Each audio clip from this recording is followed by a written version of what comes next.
Welcome to Tutorial Series 2 by Urban Tango Nights. In this series we are going to expand on what we taught in Tutorial Series 1, such as heroes and ochos. However, in this series we'll be adding moves such as Ganchos, Boleos, Pasadas, Paradas, and a myriad of other more advanced moves. This will still be at a sort of more novice level. However, these will improve your tango repertoire, improve your technique from those moves we taught in our previous series.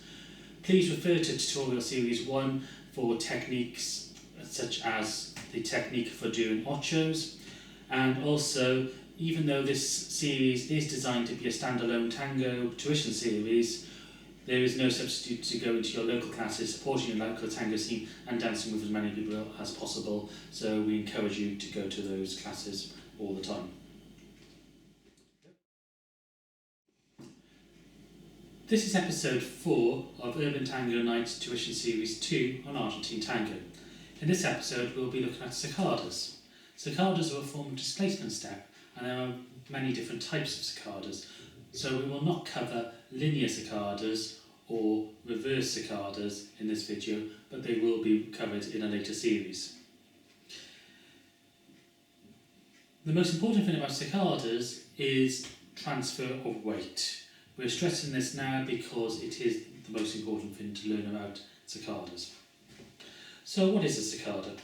A sacada is a displacement step, like a gancho, but instead of impeding the follower's step and causing a hook, it impedes the follower's step and then causes that foot to be moved in a different motion. So, we will be demonstrating this mainly from the hero, however we will also be going into ochos, and if you refer to episode 7 of Tutorial Series 1, you'll see how heroes and ochos are related and how to transfer between the two of them.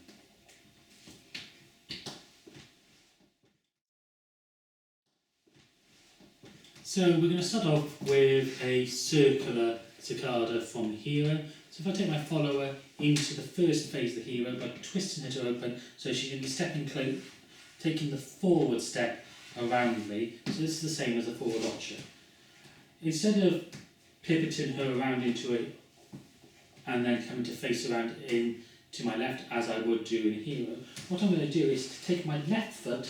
This can be done on the right foot as well, but for the first part of this we're going to be showing you my left foot, and I'm going to step in between my follower's feet. I'm going to aim for her standing leg, which is her left leg, and as I step forward on this, I'm going to displace her right leg, which is trying to get to the collect position. So as I do this, the follower is going to sweep that leg round, and we get added momentum in the hero. So where the hero would generally, but this is a very generalisation, would turn through 90 degrees of each step, as you saw there, we actually rotated around 180 because I am rotating as well around my follower. So what I am doing is taking her across me, so I've opened my chest up, I've led her across to my left, I've put my left foot in, and as I step onto it, I've used follower's technique as if I'm doing a forward ocho, so I've arched my foot around to my left, therefore I've got torsion built up to my left hand side, so I've twisted my chest to lead my follower past me. As I step forward and use that momentum, collect my feet together to go into this half turn, and this is what's generating the sacada. One common misconception of the sacada is that I am making contact with my follower's back leg.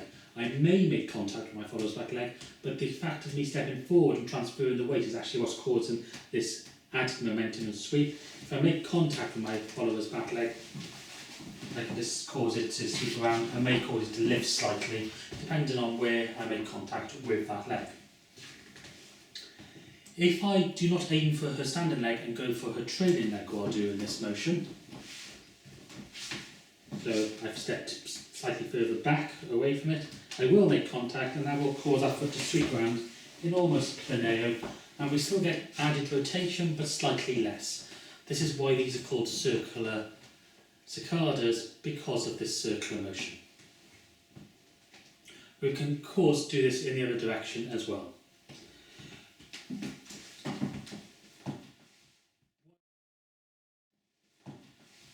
One common thing that you may see if you're watching videos is these done on the forward ocho. So this is the sort of forward ocho phase of a hero.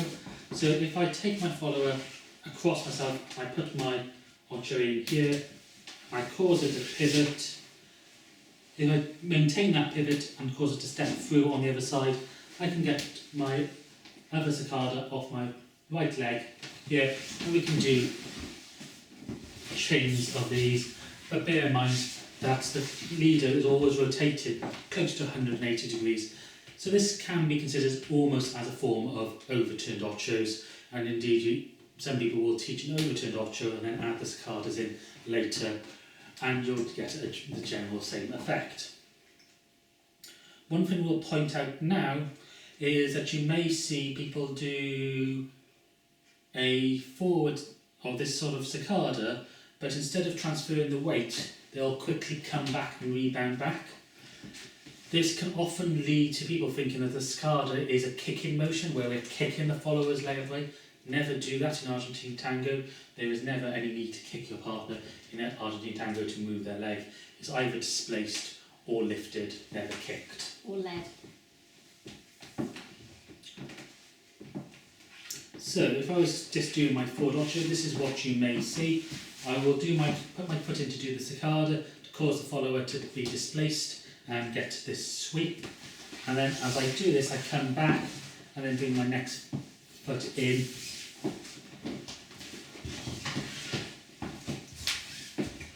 However, for this, as I step forward, I'm transferring my weight, then coming back, almost like a rock step. So I'm stepping and rocking, so I've almost got that feeling of double time as well. What I'm not doing is just putting my leg in, then putting my next leg in. I'll do this transfer of the weight, as I said earlier in this video, is of utmost importance.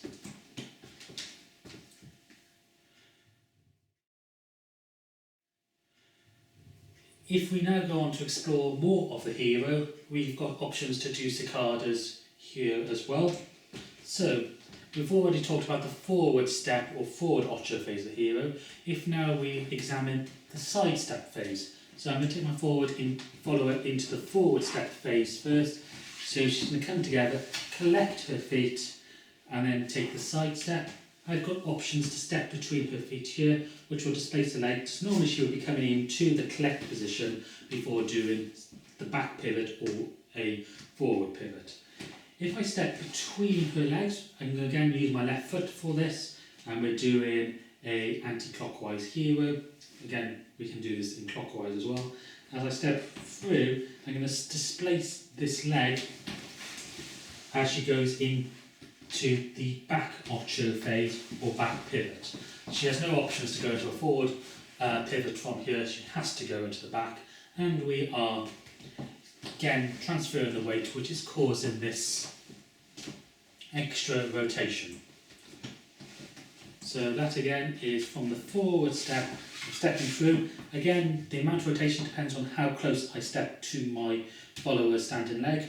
So into the side step phase, and if I stand closer to her right leg, in this case, I'll get more rotation. If I go for the left leg, I will get left. I can displace that around, and I'm bringing my feet together as I pivot through. So again, I'm using that technique of stepping through, arching my foot, which as you'll also notice is very similar to what we do when we do a parada.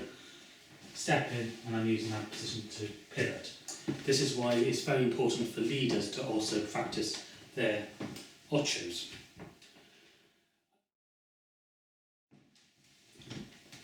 The final phase of the ocho is the back step from the back ocho phase. So if I do the side step here, the follower is going into a back step. Again, if I put my left leg in here, we have an interesting Sacada because I displace my follower's leg, but I actually displace her into a Boleo because this leg can't travel anywhere else. So as I step here, that leg is going to come up into a Boleo. I then have to be careful about where her knee is as I step around in front because I end up in an awkward position. So this is normally done with almost that rebound step by the leader to cause the follower to step backwards. So far we've done everything in the anti-clockwise hero with my left leg. We can do all this in the clockwise hero with my right leg, so we won't go into that. The ideas remain exactly the same, the technique remains the same. We're always arching that foot, transferring the weight to actually get this motion. However, what we can also do, and we haven't covered in this video so far, is what happens if I put my right leg into these steps in the anti-clockwise hero. So, if we start off with that forward step phase, if I step forward with my right foot, I can't really arch my foot. I can arch my foot around to the right, but my follower is trying to turn anti-clockwise, and if I arch my foot around to my right, I'm trying to turn clockwise. So that doesn't really work. So we come in a bit straighter with the foot. As we transfer the weight, I have to force myself to turn around by using my chest alone to be able to generate the torque to do this, rather than relying on the twist throughout my entire body by transferring my weight through an arched foot. However, as the follower feels, there is no difference. So as I step through here, she is transferring her weight round, and we're ready to move out in another walk, or later, as you'll see in this video, another Sacada. The same occurs in the side step phase, so if I take her through the forward step, she's now going to go into the side step. If I step forward with my right foot now between her legs, again, I can just place her leg into the back face as I turn around, and I'm using exactly the same technique as I did in her forward phase. And finally, if I take her into the back step, so pivoting around as if she's doing a back ocho, if I step in here, again, we will get the Sacada and taking her into a Boleo. This is a little bit easier to come forward from, just because I've got more space because my trailing leg is behind, and this allows me to come up in front of my follower and create a snapshot moment or pose before taking her back by doing the rebound step for the leader.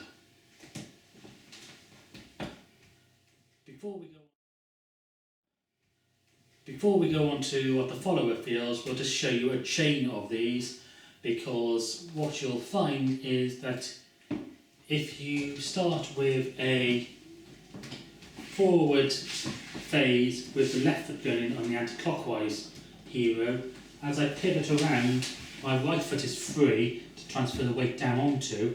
If I take my follower into the side step, I've got the opportunity to put the right step Sacada in here.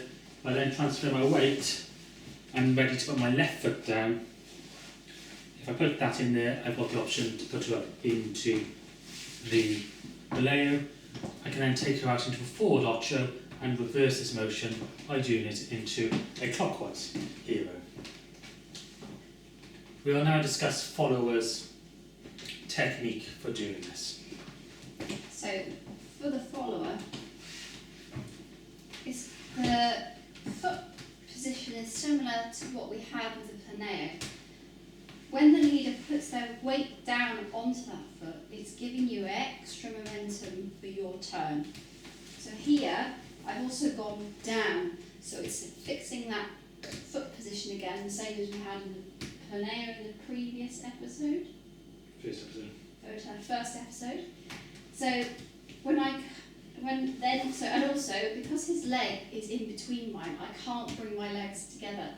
So when he puts that weight on, we're going to turn with that foot out, but make sure then you come back up and back to a central position so that you're still with your partner.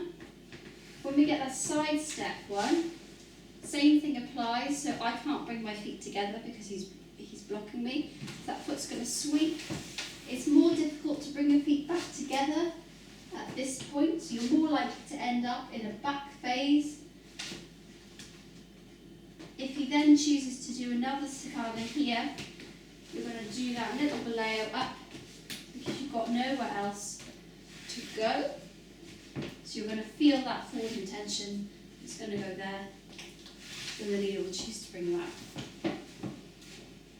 As I say, there are numerous other types of sacadas, including linear and reverse sacadas, but you can apply what we've taught you today in both ochos and giros, and as far as ocho is concerned, in both forward and back as well. And that completes this video. Thank you for watching this Urban Tango Nights tutorial video. We hope you are looking forward to the next in the series. If you've enjoyed this video, please hit the like and subscribe button. Press the bell icon to get notifications every time we upload a video. Please follow us on social media and visit our website to subscribe to our newsletter. Links in the description below.